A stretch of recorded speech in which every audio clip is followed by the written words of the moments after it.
Right. Good morning, everybody. Thank you so much for being here this morning. And thank you very much to the CIM for arranging this. So this is a really brief session on professional registration with ECSA. It's a very condensed version of our larger road to registration training. So I'm hoping that it will give you a little bit of an oversight of what professional registration is about. And then hopefully, if you would like to find out more, you can sign up for one of our standard road to registration training sessions that we run from time to time. So today is really just around giving you a bit of an overview of what professional registration is, why it's important.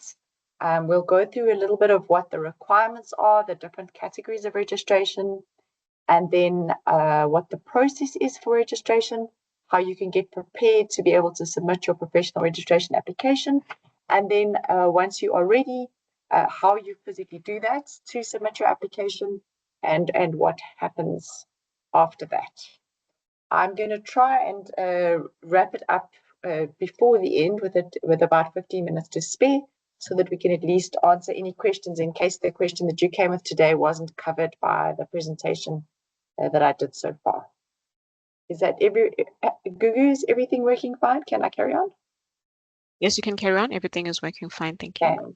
Thank you.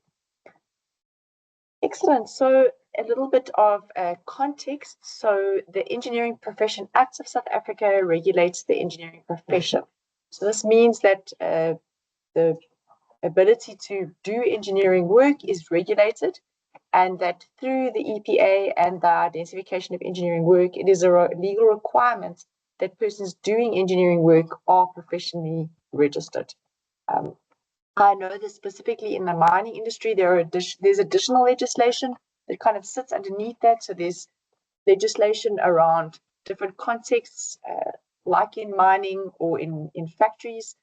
So that legislation is also still in place, but this is kind of the regulation that looks after the conducting of engineering work.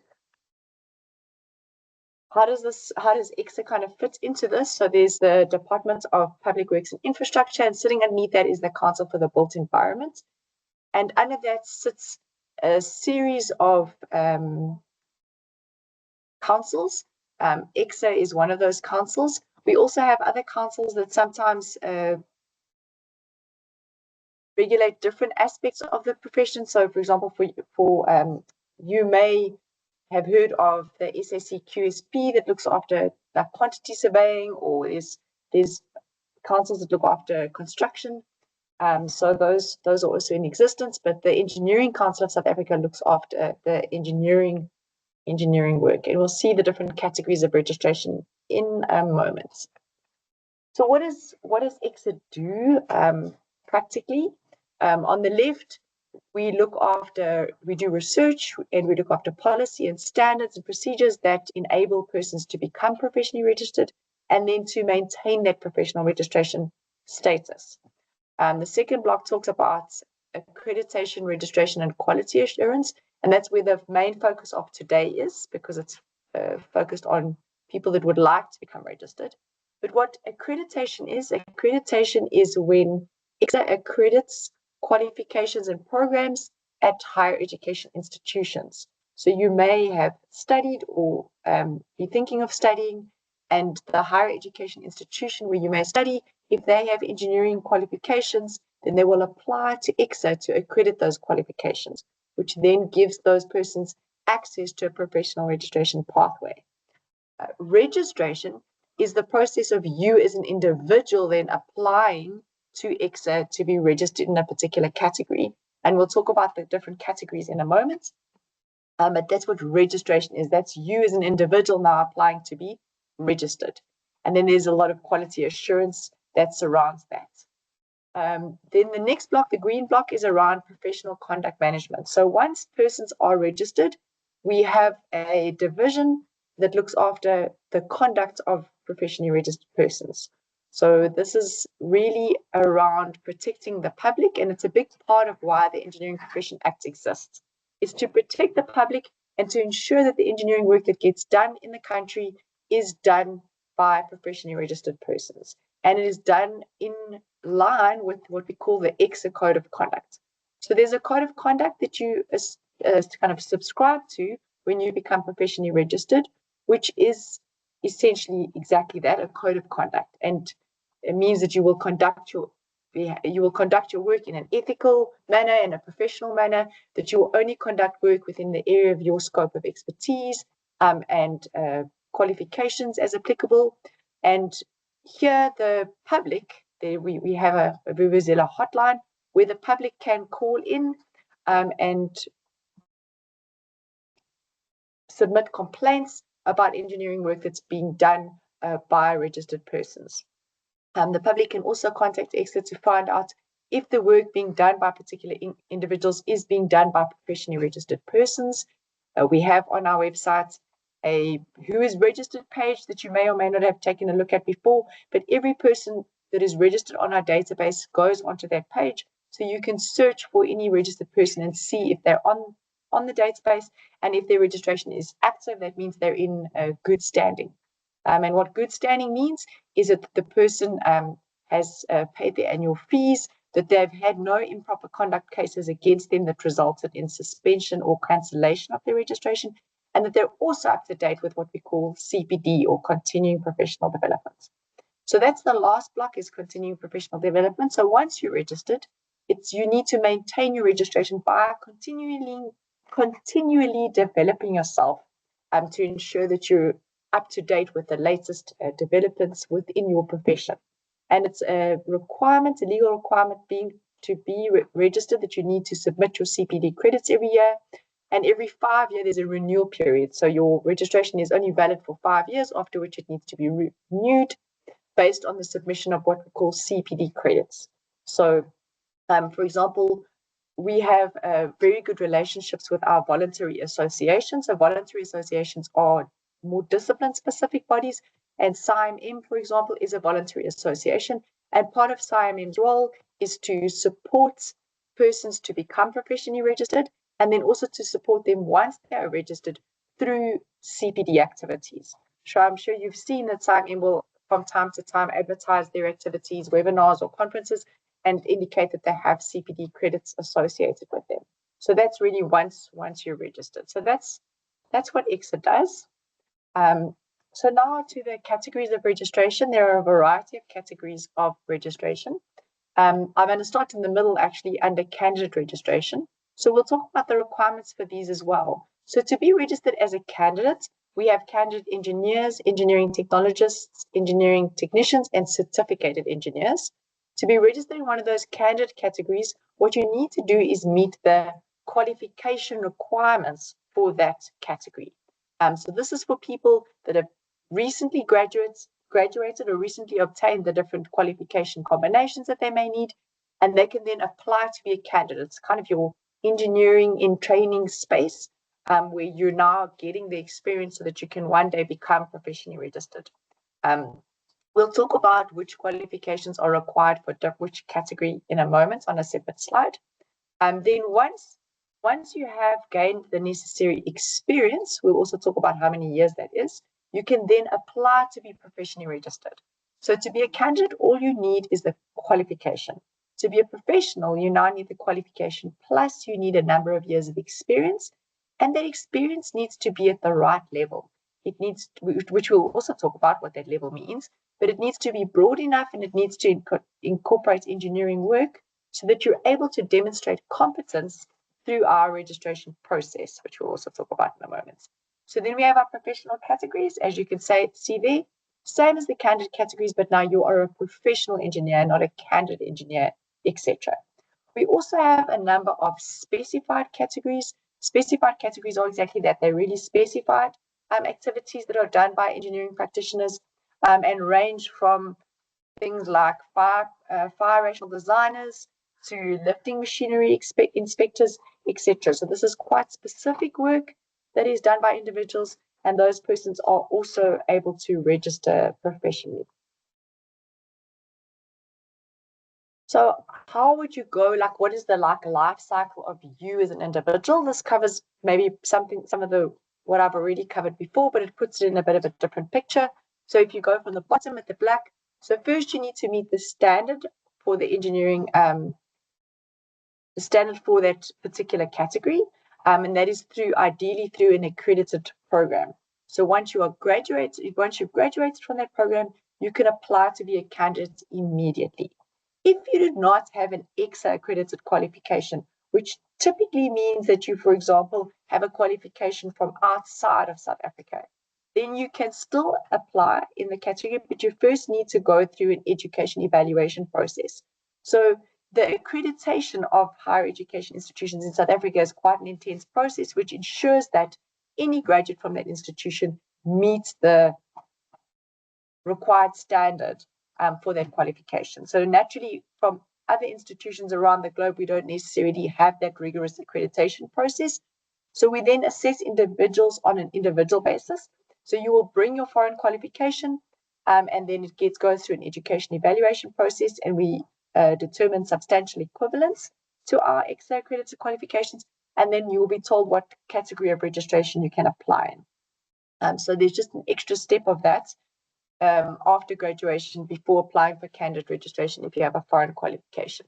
Then you go into stage 2, which is your training experience. This is when you're in the workplace.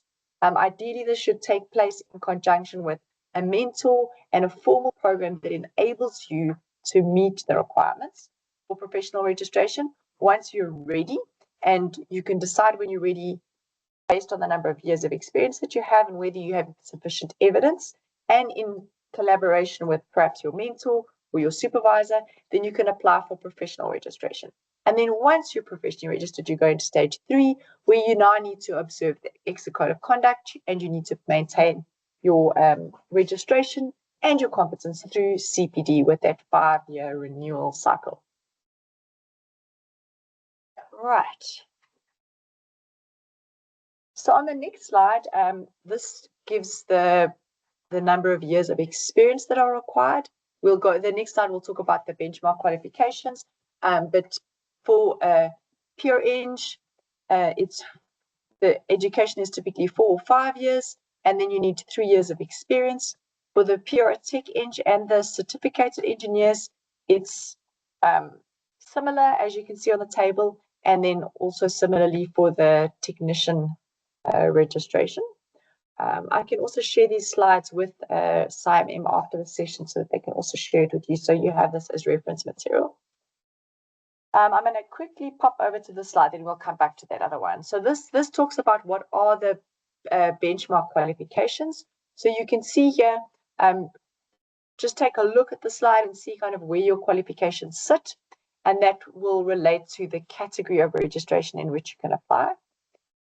The certificated engineer is similar to the technologist with the addition of a GCC certificate. So that could be in factories or mining, and then you can become a certificated engineer. And the key difference between these different categories is the level descriptor of the nature of the work. This kind of the scope of engineering work that is being done, which ranges from complex for engineers through broadly defined for technologists and certificated to well-defined engineering activities for technicians. So this page is quite useful. So if you do get the slides, that would be great, because this really gives you an overview of the different documents that are available on the ECSA website. So right at the end of the session, I'll show you briefly the ECSA website and tell you where to find some different things. But my strong suggestion would be to you, if you are thinking about professional registration, that you definitely read some of these documents. And I'll tell you which ones to start with. But without having read these documents, it is a lot trickier to apply, because there are some important requirements that you need to meet. So I would recommend that you actually start with this document, the RO2, the competency standard.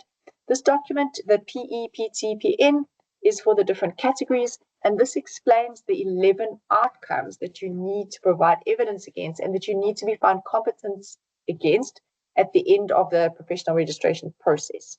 So we'll briefly go through these. There's not a lot of time in an hour to go through them, but if you attend one of our Road to Registration sessions, then we go through those 11 outcomes in a lot more detail. So this is a good document to read. It's a generic document for all the different disciplines.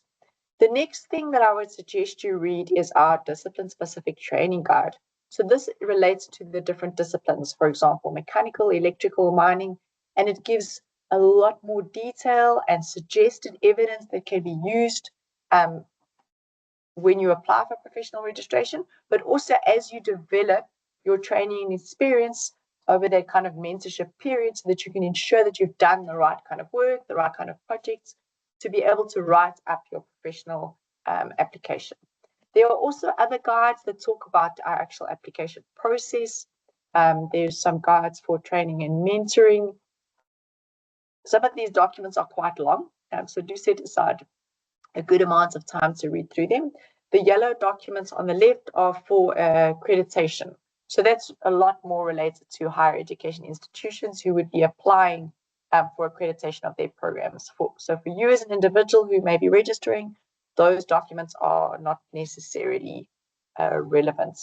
Although if you want to apply via what we call the alternative route, which is when you don't have those benchmark qualifications and you want to use a combination of kind of experience and other qualifications, there is an alternative route applicable for certificated technologists and technicians. It does require additional years of experience, and that is all outlined in this document, this E17 Pro document at the bottom. If that sounds like it might apply to you, this is a really good document to read. At the end of the document, you'll see that there's a big table that explains the combinations of qualifications and experience that you would need if you wanted to apply in those alternative route applications. Right, so how do you develop your professional competence? It really is ideal that you do this under a mentor. And a mentor should be somebody that's already professionally registered with ECSA, because they will have a really good understanding of what the requirements are. They'll be able to help you to compile the registration application documents, which are substantial and need quite a lot of application and time and thought that goes into them. So a mentor is a really good idea. It's also a good idea that your mentor is in the same category in which you apply. So, for example, if you want to apply as a certificated engineer, that you are using someone who's a technologist or a certificated engineer, so that they understand that scope, that broadly defined scope. Because very often what we find when people apply is that the assessors will indicate that the nature of the work that the person has been doing is not at the right level. They'll say the work that the person's been doing is more well-defined, so they aren't able to bring evidence to suggest that they have competence against that broadly defined descriptor, for example. So do find yourself a mentor. Hopefully you have one within your organization. Some VAs also assist applicants to find mentors within their kind of VA, the voluntary association, that's the CIMM pool. Otherwise, ECSA also has a mentor-mentee connector program, and when we get to the page on the website, I'll show you where you can find a reference to that mentor-mentee connector program. If there isn't somebody there that matches your category and discipline, you can perhaps reach out to us and we can put you in touch with a relevant mentor. Right, but your training will involve many things. It may involve some induction, it may involve some courses, but you can't become registered merely through studying and doing courses. You really need to be applying your engineering skills and doing engineering work on the ground to be able to bring examples of that when you apply for professional registration. So how do we define competence? So you will be assessed against 11 outcomes. We'll talk about the 11 outcomes in the following slides. And the 11 outcomes are the same for professional engineering technologists and certificated engineers, technicians and engineers. And the STEM will vary depending on those three: complex, broadly defined, or well-defined. So these next few slides do give the 11 outcomes. We'll talk about them quite broadly, not necessarily in a huge amount of detail given the time, but this is what that competency standard document gives lots more details about. The discipline-specific guidelines also speak about that in quite a bit of detail. So they are divided into 5 groups.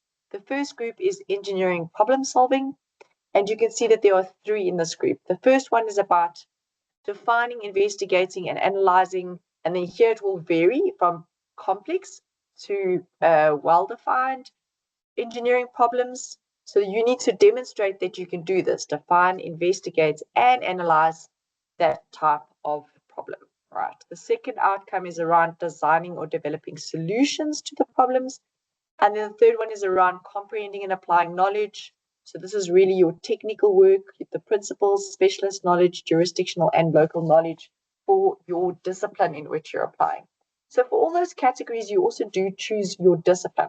So you will choose to either apply as a mechanical or a mining or electrical, depending on your undergraduate qualification. And then there is an expectation that you're able to do this engineering work and apply those principles that you kind of learned at undergraduate level and that you've continued to develop through professional development since graduation. So you can see already from this is the more technical engineering work, and you need to have been given an opportunity to do this. So within your job or your workplace, you must have been involved in these activities so that you can present in your report and your interview, you can say, this is how I designed or developed a solution to a specific type of problem. And you will need to, in your report and in your interview, talk about what you did, right? So this is not necessarily something that your company did or the consultants did, and you were part of the project team, but you need to show how you did this. So it may not be an entire project. It may be a small aspect of a project. You will naturally have been doing this under supervision, which is expected, but you need to show how you individually did these tasks. So that's really something that's quite important. On the next slide, it talks about our Group B activities, which there are only 2 of, and these are more about managing engineering activities. So firstly, you need to show that you can manage part or all of a particular engineering activity, and then that you can communicate clearly with others in the course of these activities. So again, you need to think about in your 3 years of experience, probably more towards the end of your 3 or more. It doesn't need to be 3, it can be more than 3 years.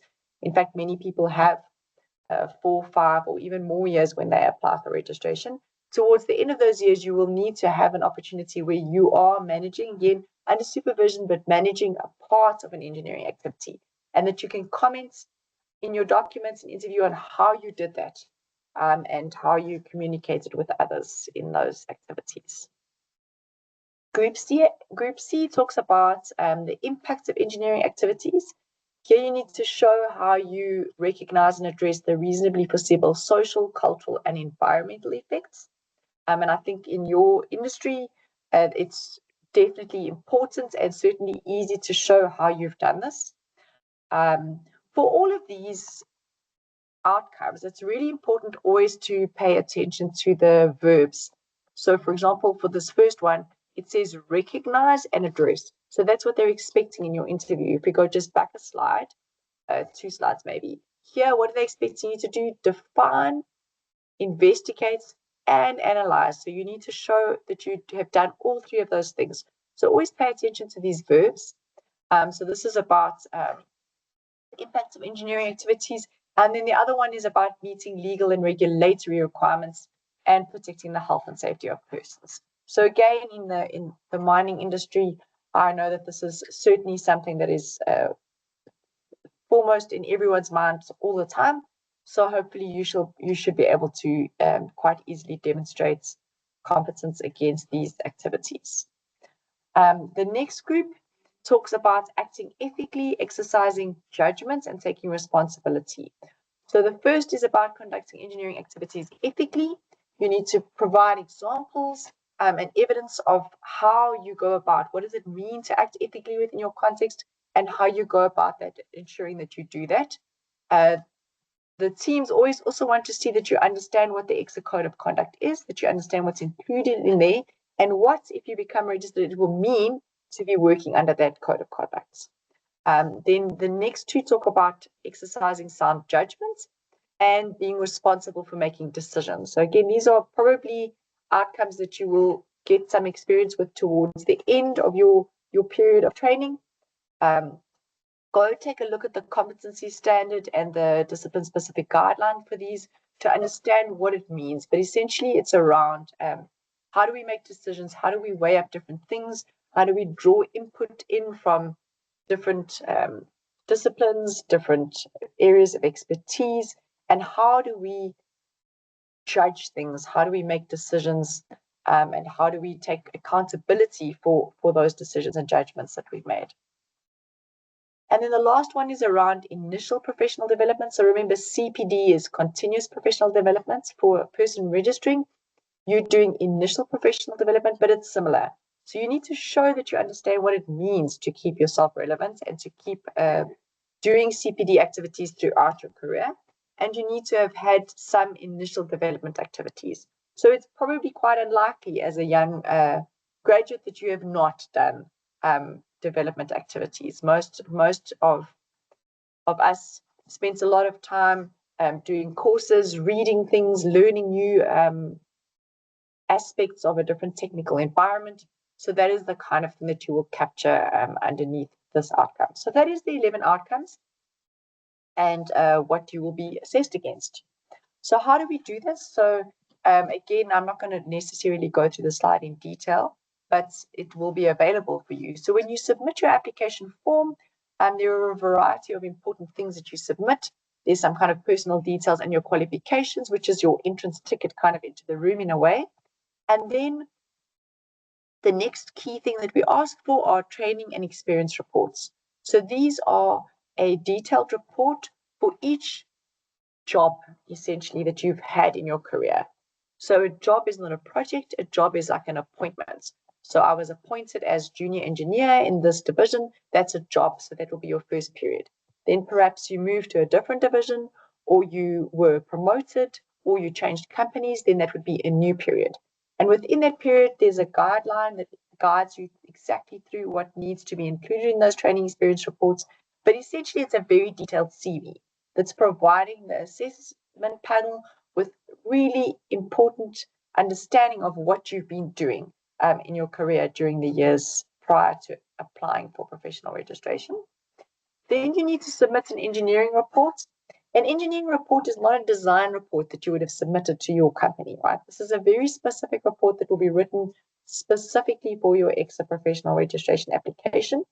It is a reflective report that's written in the first person, which means you need to say what you did. I did this and I did that. And it is structured by the 11 outcomes. So for every outcome, you will write a lot of detail around how you believe and providing evidence. This is the evidence to prove that I've developed competence against each of the 11 outcomes.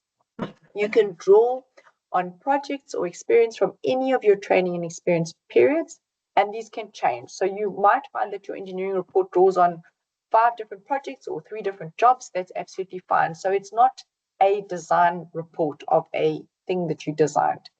It's an ECSA engineering report, right? So the engineering report is limited to 5,000 to 6,000 words, depending on your category. Your training experience reports are limited to 2,000 words. So you could already see this as a substantial kind of document that you're going to be submitting.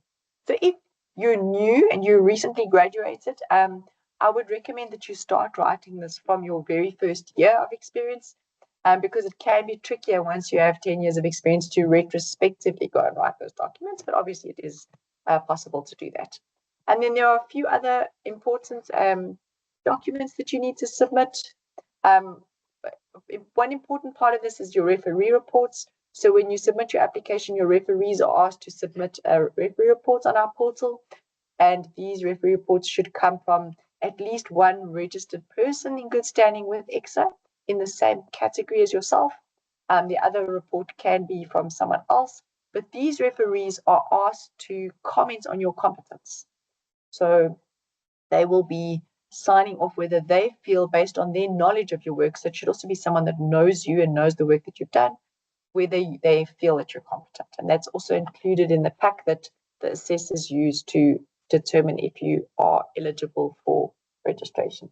So this document is quite a mouthful to get kind of your head around. So maybe just follow with me on the screen and I'll go through high level what the process is. So step 1 is we do some administrative screening of your application when it gets submitted on the portal to check that all the documents are there. We will contact you if anything is missing and make sure that everything is submitted and in order before we send it through to the assessment process. It's important at this point to tell you that ECSA is kind of we are a management and administrative kind of council. We do not necessarily have technical expertise. There are a few registered persons in ECSA, but on the whole, we are administrative people. So we do not assess your professional registration applications. To do this, we use a pool of what we call virtual panel members.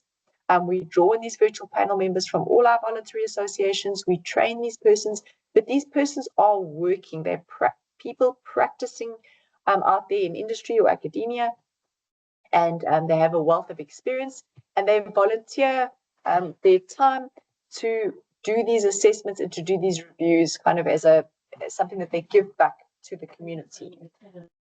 So when your application is assessed and when you go to the interview, the people doing that are registered professional engineering technologists in the mining industry or wherever it may be, and they are naturally then equipped to have the technical expertise to assess your application. So phase B, this between these second two lines, is a desktop assessment. So your documents that you submit will be assessed in a desktop manner. The assessors are given access to the portal where they can get these documents. They will read through your engineering report, your training experience reports, they'll look at your referee reports, and they will make a decision as to whether competence is indicated or not. What's important at this stage is to know that if competence is not indicated, if those documents are not up to scratch, you will not move to the next stage to get an interview, right? So sometimes people say, oh, well, I didn't put it all in my application document because I thought I would cover it in the interview. You won't get to an interview. So the reason I'm telling you this is those documents are super, super important. Pay like great amounts of care to those documents and ensure that they are going to give you the best chance to get for an interview. If competence is not indicated, there is a potential for your application to be refused at that point, but a lot of applications will go into something called abeyance. And what abeyance means is you get some feedback on your application document and you get sent away for 10 months, in which time you can get more experience based on the feedback that you received, and then you can resubmit your documents without paying an additional application fee, and they will go back into this assessment process again, right? And the reason we place people in abeyance is because then you have a chance to fix up your documents and resubmit. Once you go to the professional review stage, step 3, the only outcome is refusal. So, you can be registered or you can be refused, but there's no option for abeyance at this professional review stage. So if competence is indicated after the desktop assessment, you can go to an interview. All applicants must go through an interview where you will be interviewed by 3 of these panel members. You will be required to present for 20 minutes on the work that you submitted in your engineering and training and experience reports. And then a series of questions will be asked to ensure that this work was done by you, that you really understand the work that you're doing, and that you demonstrate competence against all 11 outcomes. And if you pass that, then you are registered. If you do not pass this, then you will be refused. It will be indicated which outcomes you did not meet.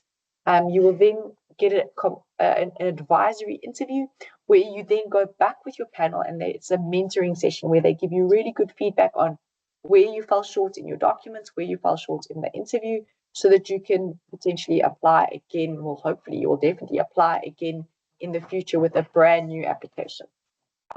We also have an appeal process, and there's a few other loops which I'm not going to go through today, but that's essentially what the process looks like. Once registered, you get a Privy Seal certificate, which is kind of a live certificate that has a code that gets scanned. So at any point in time, anyone can scan that code and determine if you're still registered, if you are in good standing. And I mentioned it earlier what in good standing means. And that's kind of your ticket to practice engineering work to prove that you are a registered person. Right, so then I have a couple of slides that talk about our website and how you apply for registration. So if you go to www.ecsa.co.za, you'll land not on this page, but another page I've already navigated to registration. So if you click on registration, what will drop down below is new applicants. And there is a lot of information here that you can access for new applicants. You will also down here see the Mentor-Mentee Connector program that I spoke about earlier. There are some documents that sit on this page. I'll show you on the next slide. There's also this resources tab on the top right. So if you remember that diagram I showed you with all the documents, the competency standard, the discipline-specific guidelines, they will be found here. So click on resources and then go to registration. And all those documents are available there in kind of a little file folder scenario. So you can look and hunt for whatever you want. The search functionality on the site actually does work quite well. I know often on websites it doesn't, but this one does work quite well. So if you've got a specific document you're looking for or a topic, I do recommend using the search site. If you remember earlier, I spoke about that find a registered person. So you can click on find a registered person and you can look and see who is currently registered with ECSA. It will give you all their details. And then the last button that's important is the ECSA self-service portal. So this is how our registered persons interact with ECSA. This is where you do everything, right? So if you're new, you will create a profile and log in. If you've already interacted with ECSA in the past, you probably already have a profile, so don't create a new one. Log into your existing one, and if you've forgotten your password, you're always welcome to contact us. Bottom right-hand corner is our customer service center details, or they also have an email address. And then on the self-service portal, you can submit new registration applications. You can update your CPD credits and apply for renewal. You can cancel your registration. Your invoices come through the portal. You can lay complaints against registered persons who are not practicing according to the ECSA Code of Conduct. All of those activities now take place through the ECSA self-service portal. On the next slide, I've just kind of scrolled down a little bit more on that. So if I scroll down on this webpage, there's some videos. That's what you can see right at the bottom, that gray section. That's a YouTube video, which we continuously updating our YouTube videos to add more, but helps you a little bit through the use of the portal. And then this is really important. At the bottom of that page, you will find these application guides. So please do, if there's any document you read before you apply, please read these application guides. They explain the process. They explain how to upload your application on the portal. And they also give templates for those training and experience reports, for the engineering report, and give you a lot of tips and tricks on kind of what to do to make sure that you stand the best chance of being successful. So definitely you want to take a look at that. And then just a few final notes before I open the floor to questions. So our applications are only accepted via the online portal. We don't accept emailed or hand-delivered applications. The only exception to that is alternative route applications. So if you are applying via the alternative route, your applications are currently sent to registration at ECSA. We're kind of in a transition period with those applications, so we're handling them by email at the moment, kind of manually. If you're not sure if you're applying via the alternative route, please do mail registration at exa.co.za and someone will respond to you. Our cycle calendar, you may or may not have heard of our cycle calendar in the past. Registration applications were only accepted at certain points in the year. We've discontinued that, so you can submit your application any time of the year. I know our portal does currently go down kind of every second weekend. It goes down over the weekend because we're constantly deploying new modules as part of our new system. That'll probably take place again for another month or so. And then after that, the portal will always be available and hopefully never down for maintenance. But if you do log in on a weekend, not this weekend we're open, but maybe next weekend we're deploying new modules again. And then it sometimes is down for maintenance, just so that we have a clean backup if anything goes wrong. And that is the slides that I have prepared for you today. I'm hoping it answered some of the questions that you had. And if it didn't, that's absolutely fine, because we now have time for questions. So I don't know, Gugu, if there's a specific way in which you'd like to handle the questions, or if we can just take questions from the floor. I'll also take a look at the chats as we're going. There's some questions that are posted on the Q&A tab, so we can just start from there. And I see some comments and questions on the chat, so we can just start with the Q&A, and after that, then we can just move on to whatever was posted on the chat. All right, so I'm going to start at the top of the questions on the Q&A. So does a PhD count towards experience? Yes, it absolutely counts towards experience, and you can use the work that you did for your PhD as part of the evidence. So something I didn't include in these slides, I actually took it out this morning, but I can guide you to it on our website, is if you look on our website, there's a, let me just take a look quickly, but there's a, I think it says news and events. Let me not just lie to you.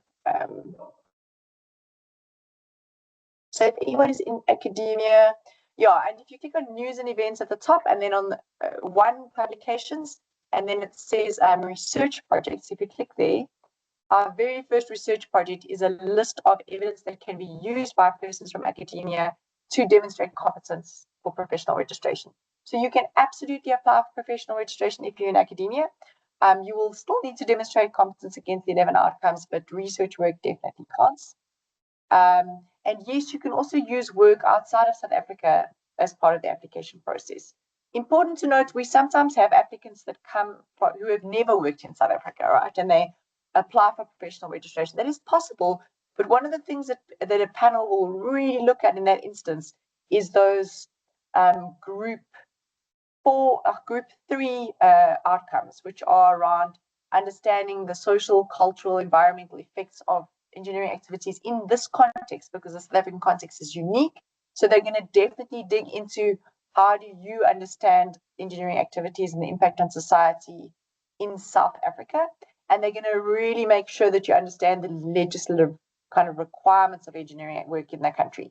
So if you haven't done work in South Africa, make sure that you have really understood those legal requirements.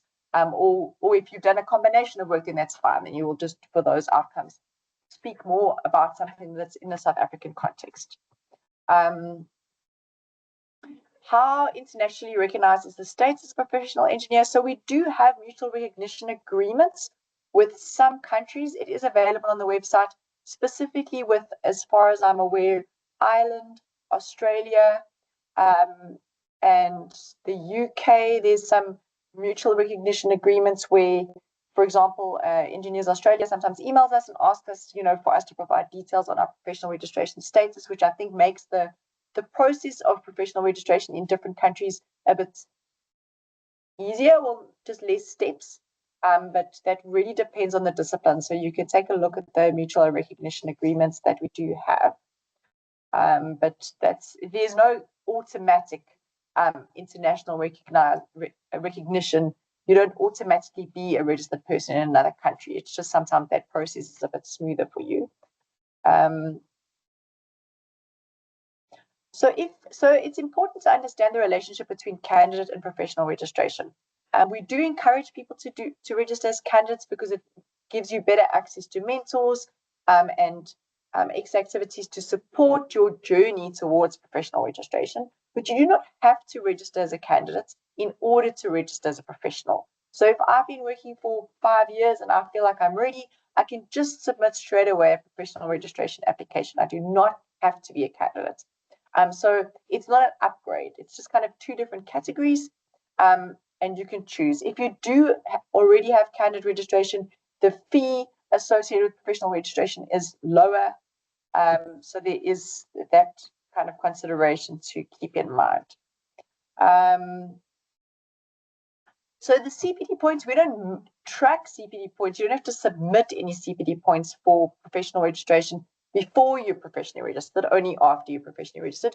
But if you've attended CPD activities, then absolutely you want to include those on your application form. There's an IPD report you need to complete.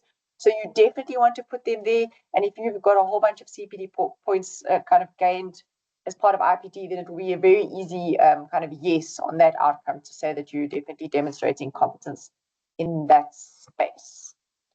Right, I think that's that from the Q&A. So maybe over to the chat.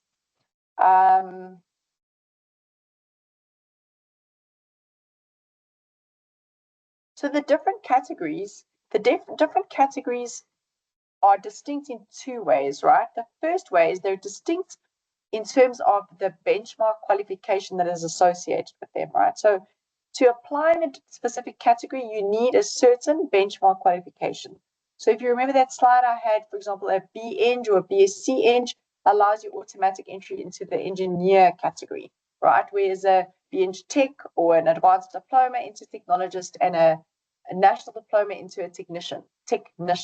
For certificated, it's a combination of your GCC and then I'm going to lie, so I'd rather refer to that slide, but there's a combination of qualification for certificated with that GCC certificate as well. So that's the first key difference. The second key difference is like a lot more fundamentally, the work done by these different categories varies, right? So engineering work and society relies on engineering work being done at different scope levels. So some engineering work is well defined, some engineering work is broadly defined, and some engineering work is complex. And in order for engineering to work in the country and society to function, we need individuals in all those spaces. So each one is equally important, but the nature of the work and the experience that you gain is different. So that's why it's not only important that you have the qualification, but that you also make sure that when you are working in your company, that the type of work you're doing is at the right level for the category you want to apply. So your entry ticket is your qualification, but then you need to do that work. So if you want to apply as a certificated engineer, it's important that you've been doing broadly defined work. So something I didn't include a slide on, but is very well explained in the competency standard is what is complex and what is broadly defined and what is well defined. So there's a section that explains using kind of a set of bullets, like, is the work this? Is the work that? You can kind of almost answer yes, no to the different types of work to determine, are you doing work at the correct level for that category of registration? So that's what the difference is. And if you're still a little bit confused by that, read the competency standard, but also sign up for one of our Road to Registration training sessions. How do you find out about those? The best way is through social media. So I'm not a social media person, so I don't really know where ECSA is in social media, but I know they are there. So I know that they post things on Facebook and LinkedIn. I think probably LinkedIn is the easiest and most accessible. But make sure you follow ECSA on LinkedIn, and then you will receive notifications and how to sign up for those Road to Registrations sessions. Can it happen that application process takes more than a year? So yes, in the past. So in the past, and I really mean last year, we had manual applications where people were emailing applications, dropping them off, and the process was a bit of a disaster, and it was very easy to lose applications. So we promise a turnaround time of 4 to 5 months for applications. Often it can take less than that.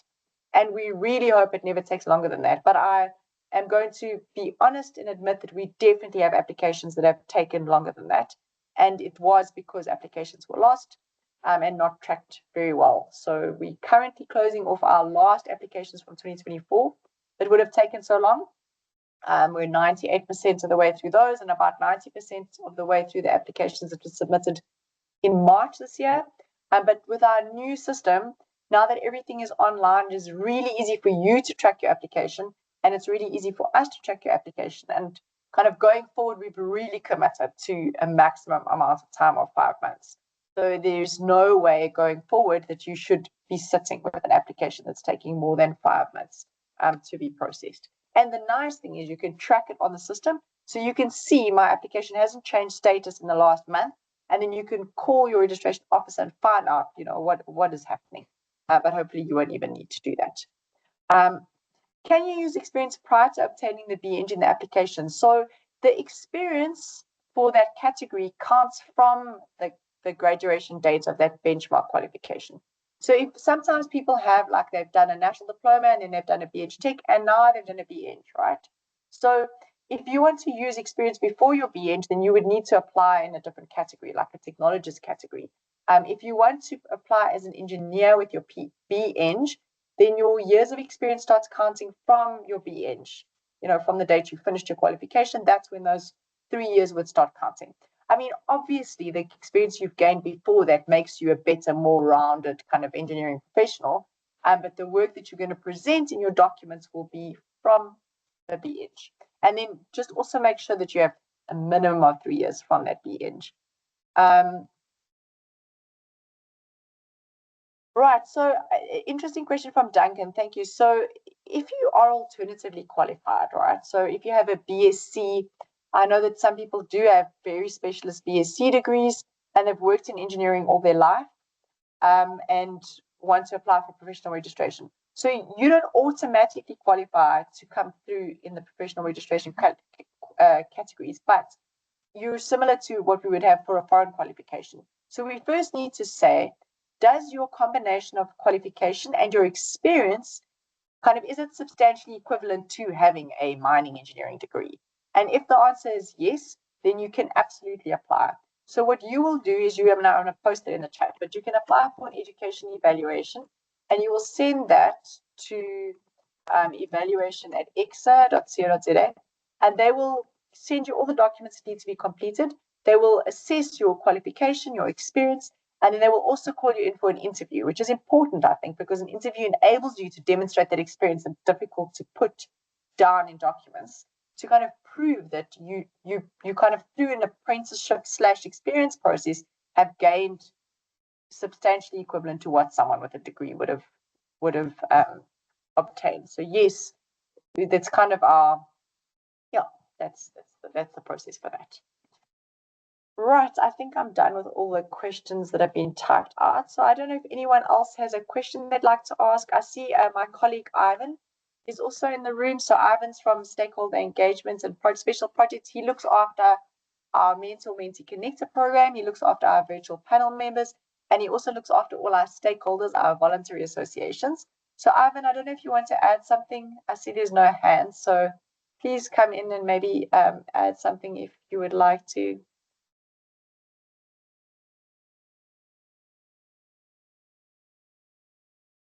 I can see you've unmuted, Ivan. Oh, there you are. There. Thanks. Good morning, colleagues. Yes, I see you have covered most of the questions that related to the registration processes. So not sure if there are any VA, licensed bodies, CPD specific questions that the audience may have, but I'm available. Thank you, Ivan.